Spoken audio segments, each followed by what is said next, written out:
Good morning बच्चों। आज की इस क्लास में, अकाउंटेंसी की क्लास में, हम जो टॉपिक करने वाले हैं रिटायरमेंट में, वो है preparation of revaluation account, capital account and balance sheet. ये टॉपिक आपके लिए बिल्कुल भी नया नहीं है। ये टॉपिक आप लास्ट चैप्टर में भी कर चुके हैं ऑलरेडी। वहां पे भी आपने रिवैल्यूएशन अकाउंट भी बनाया था, वहां पे आपने बैलेंस शीट भी बनाई थी और आपने पार्टनर्स कैपिटल अकाउंट भी बनाया। तो डिफरेंस क्या आया है? डिफरेंस सिर्फ ये आया है कि जो एडमिशन वाला चैप्टर था उसमें नया पार्टनर जो है वो लेके आ रहा था पैसे, और यहां पे हम उसको देंगे। इसके अलावा रिवैल्यूएशन अकाउंट में कोई डिफरेंस नहीं है, बैलेंस शीट में भी कोई डिफरेंस नहीं है, कैपिटल में भी कोई डिफरेंस नहीं है, सिर्फ पेमेंट आने का और जाने का ही डिफरेंस है। तो बच्चों, इस टॉपिक को अंडरस्टैंड करने के लिए हम इलस्ट्रेशन नंबर 30 हम करेंगे। अब इलस्ट्रेशन नंबर 30 में क्या दिया गया है ये हम इसमें देख लेते हैं, वहां स्टेटमेंट को जान लेते हैं। A, B and C were partners sharing profits and losses in the ratio of 5:3:2। तीन पार्टनर है ए, बी और सी, 5-3-2 में प्रॉफिट लॉस को बांटते हैं। इनकी जो बैलेंस शीट है वो दी गई है यहाँ पे। इसमें लायबिलिटी साइड में हमारे पास क्रेडिटर्स है, एम्प्लॉइज प्रोविडेंट फंड है, रिजर्व फंड है, वर्कमेंस कंपनसेशन रिजर्व है और कैपिटल दी गई है। इसी प्रकार से एसेट साइड में कैश है, सभी डेटर्स हमारे पास है, स्टॉक, फर्नीचर, पेटेंट्स, बिल्डिंग और ओल्ड गुडविल हमारे पास दी गई है। उसके बाद इन्होंने कहा कि C retire on above date and the partners agreed that. C retire हुआ है और उसके रिटायर होने के बाद क्या हुआ? एक तो हमने गुडविल का वैल्यूएशन करना है। हालांकि ये गुडविल का वैल्यूएशन हम ऑलरेडी जो है 3rd chapter change in profit sharing ratio में सीख चुके हैं। दोबारा से उन्होंने दिया हमें कि goodwill is to be valued at 2 years purchase of the average profits of last 4 years। First ही मेथड है गुडविल के वैल्यूएशन का, आप कर चुके हैं। Profits for the year ending 31st March 2014 14,400। ऐसे हमारा 15 का दिया है 20,000, 16 का 10,000 लॉस हमारा था और 17 में हमारा 15,600 का प्रॉफिट। इसके बाद इन्होंने कहा कि 5% provision for doubtful debts to be made on debtors. Debtors पे हमने प्रोविजन बनाना है कि हमारे पैसे डूब जाएंगे। Stock be appreciated by 10%। Stock को हमने 10% से क्या कर देना है? इंक्रीज कर देना है। 5.24 इंक्रीज हमने कर देना है। पेटेंट्स हमारे वैल्यूलेस है, हमारे 0 वैल्यू है पेटेंट्स की। अब बिल्डिंग जो है वो हमारी एप्रिशिएट हुई है, बड़ी है हमारी 20% से। और सभी creditors to be paid 2,000 more than the book value. जितनी भी बुक वैल्यू है 10,000 की बुक वैल्यू, उसे 2,000 ज्यादा हमारे 12,000 में देने पड़ेंगे। हमें करना क्या है? यहाँ पे पास journal entries and prepare revaluation account, capital account and balance sheet of the new fund. आपके सामने यहाँ पे रिवैल्यूएशन अकाउंट का फॉर्मेट है, पार्टनर्स कैपिटल अकाउंट का फॉर्मेट है और लास्ट में मैंने बैलेंस शीट का फॉर्मेट बनाया है। जर्नल का फॉर्मेट मैंने नहीं बनाया है क्योंकि इतना स्पेस हमारे पास नहीं है। तो जर्नल एंट्रीज के लिए हम वर्किंग नोट्स को यूज करेंगे। यहां पे हम एक एक एंट्री बनाते जाएंगे। तो इस क्वेश्चन को स्टार्ट करते हैं। जैसा कि मैंने आपको लास्ट चैप्टर में भी बताया था कि क्वेश्चन करने का जो मेथड हमारा है, हाँ, चैप्टर नंबर 4 और 15 दोनों में से जो क्वेश्चन आता है, ऑप्शन में आता है 3rd का आएगा, उसके ऑप्शन में 4th चैप्टर का आएगा हमारा। 8 मार्क्स का क्वेश्चन है, इसमें आपको 8 नंबर मिलेंगे अगर आपने सही तरीके से इसको किया है। तो दोनों में से आप कोई भी एक कर सकते हैं, मेथड हमारा सेम है। तो मैंने बताया था आपको कि जब भी आप ऐसा क्वेश्चन करेंगे तो आप ऐसा नहीं करेंगे कि पहले आप रिवैल्यूएशन अकाउंट बनाएं, फिर पार्टनर्स कैपिटल अकाउंट और फिर बैलेंस। आप क्या करेंगे? सबके फॉर्मेट आप इकट्ठे बना के चलेंगे और उसमें आप बैलेंस शीट से चलेंगे और जो भी हमारी ट्रांजेक्शंस हैं उनको आप इसमें रिकॉर्ड करते चलेंगे। आप सभी जानते हैं कि बैलेंस शीट में जो भी हमारी आइटम मिलेंगी उसको हम एक ही जगह लिखेंगे, जबकि जो हमारे पास एडजस्टमेंट्स हैं उनको 2 जगह में एडजस्ट करेंगे। +1 में हमने profit and loss, trading account, balance sheet बनाई थी, वहां पे भी हम इसी मेथड से करें। तो देखते हैं हम कैसे करें। सबसे पहले हमारे पास क्या गिवन है, सन्ड्री क्रेडिटर्स गिवन है। हाँ, हम क्या करेंगे, हम निशान लगा लेंगे, टिक कर लेंगे जिस पे भी हमारी एडजस्टमेंट्स हैं। जैसे हमारी क्रेडिटर्स पे एडजस्टमेंट है, क्रेडिटर्स पे हम टिक कर देंगे। एम्प्लॉइज प्रोविडेंट फंड पे कोई एडजस्टमेंट नहीं है, रिजर्व फंड पे कोई नहीं है, वर्कमेंस कंपनसेशन रिजर्व पे कोई हमारी नहीं है एडजस्टमेंट। डेटर पे है, डेटर पे टिक लगा देंगे हम। स्टॉक पे है, स्टॉक पे टिक लगा दिया जाएगा। फर्नीचर पे नहीं है। पेटेंट्स पे है, पेटेंट्स पे हम टिक लगा देंगे। बिल्डिंग पे है, बिल्डिंग पे टिक लगा देंगे। गुडविल पे कोई नहीं। अब हम 1 बाय 1 ट्रीटमेंट करते हुए चलते हैं। सबसे पहले क्रेडिटर्स हमारे हैं बच्चों, तो क्रेडिटर्स पे हमारा एडजस्टमेंट है। क्रेडिटर्स क्या है, हमारी लायबिलिटी है। तो क्रेडिटर्स को हम कहां लेके आएंगे, लायबिलिटी साइड में लेके आएंगे। यहां लिखेंगे हम सन्ड्री क्रेडिटर्स। डिफरेंस क्या हुआ, क्योंकि इसके ऊपर एडजस्टमेंट है तो इसको हम अंदर लिख देंगे, इसका अमाउंट यहां लिख देंगे 10। जब एडजस्टमेंट आएगी ना वो तब करेंगे, पहले आयोटा लिख देंगे। उसके बाद हमारे पास है एम्प्लॉइज प्रोविडेंट फंड, ये भी हमारी लायबिलिटी है, ये भी यहीं आ जाएगा कुछ स्पेस छोड़ के। एम्प्लॉइज प्रोविडेंट फंड हमारा, इस पे कोई एडजस्टमेंट नहीं है तो ये यहां आ जाएगा हमारा 5000। फंड जरूर इसके पीछे वर्ड है, रिजर्व और फंड को वैसे हम बांट देते हैं पार्टनर्स में, लेकिन ये जो फंड है ये प्रॉफिट में से इकट्ठा नहीं किया गया है, ये एम्प्लॉइज प्रोविडेंट फंड है, एम्प्लॉइज की सैलरी से काटा गया है, तो इसको कभी भी हम रिजर्व की तरह ट्रीट नहीं करेंगे, ये हमारी लायबिलिटी बनेगी। ठीक है, तो ईपीएफ में हमारे कितने हैं, 5000 लिख दिया हमने। नेक्स्ट हमारे पास है reserve fund. Reserve fund, contingency reserve, profit and loss, ये सारे किसके हैं, हमारे पार्टनर्स के।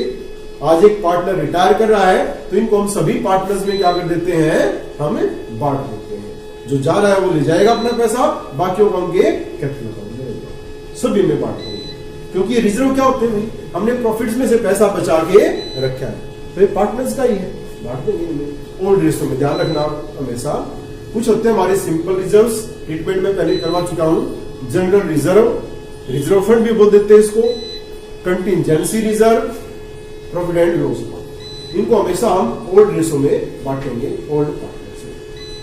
तो यहां पे भी वैसा ही करेंगे, बांटेंगे इसको। अब बांटेंगे तो रिजर्व फंड लायबिलिटी साइड में है, ओरिजिनल साइड क्या है इसकी, क्रेडिट है। बांटेंगे तो क्या करेंगे, इसको डेबिट करेंगे। एंट्री हमारी क्या होगी, एंट्री हमारी हो जाएगी रिजर्व फंड अकाउंट, डेबिट हो जाएगा और 2 पार्टनर्स में बट जाएगा। 2 A's कैपिटल, 2 B's कैपिटल और 2 C's कैपिटल। कितना है रिजर्व हमारा, 6000 है, तो इसको हमें ओल्ड रेशो में बांट देंगे। ओल्ड रेशो क्वेश्चन में गिवन है 5:3:2, 5 3 8 और 2 10, तो 5 6 30, 3000 और 5 3 15 और 5 2 10 6 आ रहा, तो 6 3 18 और 6 2। तो इस प्रकार से हम क्या करेंगे, इसको ओल्ड रेशो में हमें बांट देंगे। अब इस एंट्री को ट्रांसफर करो, कैपिटल अकाउंट्स बनाने हम पार्टनर्स का, और यहाँ पे जो कैपिटल है सभी की वो क्या हुई है बताओ, क्रेडिट हुई है। क्रेडिट साइड में लिखेंगे, क्रेडिट साइड में बाई कौन सा अकाउंट है, दूसरा रिजर्व फंड हमारा है। अमाउंट लिख देंगे हम 3000, 1800 और क्लियर क्लियर। नेक्स्ट हमारा है वर्कमेंस कंपनसेशन फंड या रिजर्व, इसको भी हम बांटते हैं पार्टनर्स में। सिर्फ हम ये देखते हैं कि इसके अगेंस्ट कोई क्लेम है या नहीं है, क्लेम होता तो वो निकाल के बाकी बांटते हैं। आपको पहले बता चुका हूं इस टॉपिक को मैं कि वर्कमेंस कंपनसेशन रिजर्व एम्प्लॉइज को कंपनसेशन देने के लिए बनाया जाता है कि कहीं किसी एम्प्लॉय को कोई एक्सीडेंट वगैरह हो गया, कंपनसेशन देना पड़ा, तो हम यहां से निकाल के दे सकते हैं। तो अगर इस डेट पे, रिटायरमेंट की डेट पे कोई अगर क्लेम है तो वो निकाल देंगे इसमें से, बाकी जो बचेगा उसको पार्टनर्स में बांट देंगे। यहां पे कोई क्लेम था ही नहीं तो हम इसको सारे के सारे को पार्टनर्स में बांटने की एंट्री करेंगे। तो सेम ऐसे ही एंट्री हो जाएगी उसकी भी हमारी, माने रिजर्व फंड की जगह पे हम किसको डेबिट कर देंगे, वर्कमैन्स कंपनसेशन रिजर्व अकाउंट डेबिट हमारा हो जाएगा। और ये कितना हमारा है, ये हमारा 2000 हमारा है। और पार्टनर्स में जो है इसको हम बांट देंगे उसी ओल्ड रेशो में 5:3:2 में। तो हो जाएगा हमारा ये 1000 हो जाएगा, 600 हो जाएगा, 400। क्लियर है? अगेन पार्टनर्स कैपिटल क्रेडिट हुई है, क्रेडिट साइड में लिखेंगे बाय वर्कमैन्स कंपनसेशन रिजर्व या फंड 1000, देन 600, देन 400। क्लियर है? इसके बाद हमारे पास कैपिटल हमारे पास है। तो कैपिटल्स को हम कहां लिखते हैं, पार्टनर्स कैपिटल में ट्रांसफर करते हैं। बैलेंस हमारे हैं, क्रेडिट साइड होती है तो बाई बैलेंस ब्रॉट डाउन। और ये हमारे हैं 50,000, 35,000 एंड 20। इस प्रकार से लायबिलिटी साइड का ट्रीटमेंट हमने कर दिया। अब हम असेट साइड में चलेंगे तो हमारे पास क्या गिवन है, कैश हमारे पास है। तो बैलेंस शीट में असेट साइड में कैश लिखेंगे हम। अच्छा, कैश की अगर हम बात करें तो एडमिशन में भी इसमें चेंज आता था। नया पार्टनर जब आता था तो वो कुछ पैसे लेके आता था, और यहाँ पे रिटायरमेंट होगा, कोई पार्टनर जाएगा तो उसको हमने पेमेंट करनी पड़ेगी। तो इसका अमाउंट हमेशा ही अंदर लिखेंगे हम। कितना अमाउंट है इसका, 2000। इसके बाद हमारे पास क्या है, सन्डी डेटर्स हमारे पास है। अब सन्डी डेटर्स पे भी आपने निशान लगाया था, एडजस्टमेंट है 8000। उसके बाद हमारे पास स्टॉक है, और स्टॉक पे भी एडजस्टमेंट हमारी है तो इसको भी अंदर लिखेंगे 40,000। उसके बाद हमारे पास फर्नीचर है, फर्नीचर पे कोई एडजस्टमेंट नहीं थी हमारी तो 13,000 यहां आ जाएगा हमारा। उसके बाद हमारे पास पेटेंट्स है, इस पे भी एडजस्टमेंट है तो अंदर लिख देंगे इसको 4,000। उसके बाद हमारे पास बिल्डिंग है, इस पे भी एडजस्टमेंट है, इसको भी अंदर लिख देंगे 60,000। और लास्ट में हमारे पास गुडविल है। इसका ट्रीटमेंट भी हम लास्ट चैप्टर में भी हमने किया था, उससे लास्ट में भी किया था, और इस चैप्टर में भी हम इससे पहले कर चुके हैं कि जो हमारे पास ओल्ड गुडविल है, ऑलरेडी एग्जिस्टेड गुडविल, हमारे पहले से जो बुक्स में गुडविल दी गई है ना, पहले उसी को हम बांट देंगे, उसी को हम राइट ऑफ कर देंगे। क्यों? क्योंकि एक गुडविल नीचे भी हमने वैल्यूड करेंगे, और एक फर्म में 2 गुडविल हो सकती है क्या? एक म्यान में 2 तलवारें नहीं। तो एक गुडविल को पुरानी को खत्म कर देंगे। खत्म कैसे करेंगे? गुडविल हमारी असेट्स साइड में है तो डेबिट साइड है, राइट ऑफ करेंगे तो क्या करनी पड़ेगी? डेबिट है, क्या करनी पड़ेगी? राइट ऑफ करेंगे तो क्रेडिट करनी पड़ेगी। माने एंट्री हमारी क्या हो जाएगी यहां पे,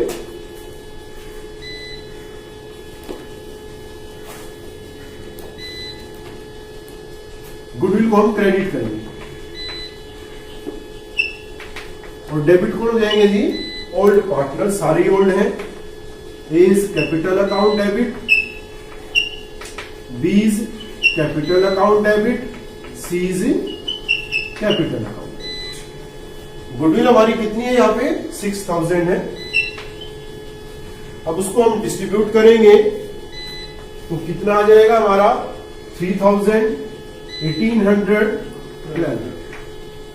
अब पार्टनर्स कैपिटल अकाउंट्स क्या हुए यहाँ पे? डेबिट हुए ऑफ कोर्स। तो डेबिट साइड में लिखेंगे होल हैंड के साथ क्रेडिट 3,000, 1,800। तो सेट साइड भी हो गई हमारी। अब हम एडजस्टमेंट्स बची हैं, सिर्फ वो देखते हैं। फर्स्ट एडजस्टमेंट है कि हमने गुडविल का वैल्यूएशन करना है, और ये वैल्यूएशन आप ऑलरेडी सीख चुके हैं थर्ड चैप्टर में। कैसे करते हैं वैल्यूएशन? गुडविल का फॉर्मूला हम लिखेंगे, गुडविल इज इक्वल टू, इन्होंने कहा एवरेज प्रॉफिट मेथड से, तो फॉर्मूला आपको पता होगा, average profit multiply by number of years purchase. अब एवरेज प्रॉफिट कैसे निकालेंगे जी? उसका फॉर्मूला है total profit divided by total years. अब टोटल प्रॉफिट को अगर हम निकाल लें तो 14 के हमारे 14,400 दिए हैं, प्लस 15 के हमारे 20,000 है, 16 में हमें 10,000 का लॉस हुआ और 17 में हमारे 15,600। तो जो प्रॉफिट्स हमको ऐड करके लॉस क्या कर देंगे, इसमें से हमें माइनस कर देंगे, तो ये हमारे पास जो आ जाएगा एवरेज प्रॉफिट है वो आएगा 10,000। हमारे 40,000 हमारे ये थे, डिवाइडेड बाय 4 इयर्स थे, तो 10,000 हमारा क्या आ गया एवरेज प्रॉफिट। यहां लिखेंगे 10,000 multiply by number of year purchase हमारा कितना दिया था यहाँ पे, 2 वर्षों के करे हमारे 2 इयर्स परचेज, तो कितनी आ गई गुडविल हमारी 20। तो इस तरह से हम गुडविल निकाल सकते हैं। लेकिन हमें सिर्फ इसको कैलकुलेट ही नहीं करना था, वैल्यूएशन ही नहीं करना था, हमें क्या करना है, इसका ट्रीटमेंट भी करना है। और ये ट्रीटमेंट भी हमने लास्ट टॉपिक में किया था, गुडविल का ट्रीटमेंट। हम क्या करते हैं, हम करते हैं gaining partners capital account debit to sacrificing partners capital account. Gaining partners capital account debit to sacrificing partners capital account, हम ये एंट्री करते हैं। जो गेन करेगा डेबिट और सैक्रिफाइस करेगा, गेन कौन करेगा, एक पार्टनर जा रहा है छोड़ के, अपना शेयर तो छोड़ गया ना वो, उसका शेयर कौन लेगा, पुराने तो लेंगे जो ले रहे हैं यहाँ पे, तो वो गेन करेंगे। माने इसको मैं ये भी कह सकता था, गेन की जगह पे हम कह सकते थे remaining partners, remaining partners capital account debit. और सैक्रिफाइस कौन कर रहा है, जो जा रहा है, कौन जा रहा है, जो रिटायर कर रहा है, तो इसकी जगह पे मैं क्या बोल सकता था, रिटायरिंग पार्टनर्स कैपिटल अकाउंट। ये एंट्री हुई, ठीक है। माने एंट्री क्या होगी हमारी, यहाँ पे रिटायर कौन करा है तरफ से, इन्होंने कहा कि सी रिटायर करा, तो रिमेनिंग कोई हमारे ए और ए बी। तो यहाँ पे हम क्या करेंगे, A's capital account debit, B's capital account debit और टू सीज कैपिटल अकाउंट, क्योंकि उसने रिटायर किया है। एंट्री तो होगी। अमाउंट कैसे लिखें, उसके लिए हमें क्या निकालना पड़ेगा, गेनिंग रेशो निकालनी पड़ेगी। अब गेनिंग रेशो कैसे निकालेंगे, सबसे पहला टॉपिक इस चैप्टर का हमने यही किया था। इसमें क्या दिया है, ओल्ड पार्टनर्स की रेशो दी है और ये दिया है कि सी रिटायर हुआ है। इसके अलावा और कुछ नहीं दिया कि सी जो रिटायर हुआ है ना, उसने अपना कितना शेयर ए को बेचा या कितना शेयर ए बी को बेचा, ये नहीं दिया इन्होंने। तो विदाउट एनी इंफॉर्मेशन हम ये मान लेते हैं कि उनकी जो रेशो बची है ना, सी के जाने के बाद, देखो रेशो थी 5:3:2, सी के चला गया, 2 ले गया अपना, तो बचा क्या 5:3। यही क्या बच जाएगी इनकी गेनिंग। जब कोई इंफॉर्मेशन नहीं होती है, नहीं दी होती गेनिंग रेशो, तो हम जो बचेगी उसी को क्या मान लेते हैं, गेनिंग रेशो। ठीक है, तो कैसे एंट्री करेंगे हम, टोटल हमारी जो गुडविल आई थी वो हमारी कितनी आई थी, 20,000। 20,000 में किसका शेयर निकालेंगे हम, जो रिटायर किया वही तो अपना शेयर बेच के जाएगा ना, तो उसका शेयर कितना है 2/10, इसमें दिया हुआ है 532, तो कितना आ गया हमारा ये 4,000। तो 4,000 से हम क्या कर देंगे, इसको कौन बांटेंगे जी, ए और ए बी। रेशो क्या है बची उनकी 5:3, माने 4,000 मल्टीप्लाई बाई 5/8 और 4,000 मल्टीप्लाई बाई 8 5 40, 5 5 25, माने यहाँ पे 25 आ जाएगा और 5 3 क्लियर है कि नहीं। ये दोनों क्या रखे हैं, इनकी कैपिटल डेबिटर, तो इनके डेबिट साइड में क्या लिखेंगे 2, किसका नाम, जो इनके साथ क्रेडिट हुआ, कौन हुआ इनके साथ क्रेडिट, अकेला सी हुआ है, तो टू सीज कैपिटल अकाउंट। एक अकाउंट में कितने 2500, बी के कितने 15। ठीक है, माने ए और बी ने सी से ले लिया शेयर, ए ने 2500 रुपए में और बी ने 15। सी क्या हुआ है, क्रेडिट हुआ है, तो सी के क्रेडिट साइड में लिखेंगे बाई, दोनों ने, सॉरी सी ने किसको शेयर बेचा, दोनों को बेचा है, by A is capital B इसके साथ और by B is capital B. C वाले में लिखेंगे सी ने ए को बेच दिया 2500 में और बी को बेच दिया, कर सकते हैं एंट्री को आप। नेक्स्ट जो एडजस्टमेंट हमारी है वो क्या कहती है कि हमारा 5% हमने डाउटफुल डेट्स के लिए प्रोविजन बनाना है। प्रोविजन क्या होती है हमारी, लायबिलिटी, प्लस में पढ़ा था हमने, प्रोविजन एंड रिजर्व चैप्टर पढ़ा था। प्रोविजन क्या होती है हमारी, लायबिलिटी। तो लायबिलिटी इंक्रीज हो रही है यहाँ पे, तो लायबिलिटी इंक्रीज होएगी, रिवैल्यूएशन कर रहे हैं हम, तो लायबिलिटी इंक्रीज होएगी तो डेबिट करेंगे कि क्रेडिट करेंगे हम, ऑब्वियसली क्रेडिट करेंगे, लायबिलिटी की क्रेडिट साइड होती है। एंट्री क्या हो जाएगी आपकी, एंट्री हो जाएगी रिवैल्यूएशन अकाउंट डेबिट और to provision for doubtful debts. ठीक है, अमाउंट कितना, इन्होंने कहा 5%, डेटर्स का होता है 5%, डेटर्स हमारे 8000, इसका 5% हो जाएगा हमारा 400, 840, 400 रुपए। पोस्ट कैसे करेंगे, रिवैल्यूएशन क्या हुआ है, डेबिट, तो रिवैल्यूएशन के डेबिट में हम लिखेंगे क्या, to provision for doubtful debts 400। ठीक है, मैंने बताया था कि जो एडजस्टमेंट होंगी उसका दो जगह इफेक्ट होगा, एक तो रिवैल्यूएशन में आ गया, दूसरा क्या कम हो जाएंगे हमारे, डेट कम हो जाएंगे, प्रोविजन डेट में बनता है, तो बैलेंस शीट में डेट में से क्या कर देंगे हमें, लेस कर देंगे प्रोविजन 400, ये बच जाएगा 7600। नेक्स्ट हमारा है जो स्टॉक हमारा, उसको 10% से एप्रिशिएट कर दो। दो वर्ड होते हैं, एक एप्रिशिएट और दूसरा डेप्रिशिएट। एप्रिशिएट का मतलब होता है बढ़ाना और डेप्रिशिएट का मतलब क्या होता है, कम करना। तो स्टॉक को बढ़ाएंगे, एक बार तो एंट्री बाद में करते हैं, स्टॉक में क्या कर देते हैं, ऐड कर देते हैं, कितने परसेंट, इन्होंने कहा 10%, तो 40,000 का 10% कितना हो गया, 4,000, तो 44,000 हो जाएगा। और स्टॉक हमारा बढ़ा है, स्टॉक हमारी क्या है, असेट, बढ़ेगा तो क्या करेंगे हम, डेबिट करेंगे हम, असेट है डेबिट होती है, तो एंट्री हमारी क्या हो जाएगी, एंट्री हो जाएगी स्टॉक अकाउंट डेबिट और टू रिवैल्यूएशन अकाउंट। क्लियर है, रिवैल्यूएशन क्या हुआ है, क्रेडिट, तो क्रेडिट साइड में हमारा आ जाएगा बाई